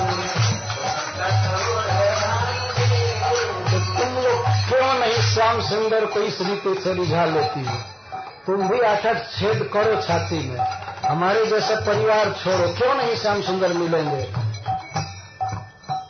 भगवान बोल रहे हैं बांसुरी में, सूर श्याम भांति रिझे कि न, सूर श्याम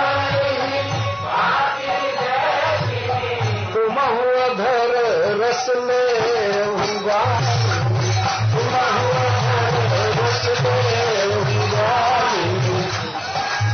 रहन दे वाली, तुम कतई रहन दे वाली, तुम कतई रहन दे वाली, तुम कतई रहन दे। तो सूरदास जी कहते हैं, अथवा सूरदास जी के शब्दों में श्री गोपियां कहती हैं कि श्याम को ही भांति रिझा करके क्यों नहीं तुम भी अधर रस ले रही हो, क्यों मर रही हो हमको देख देख कर।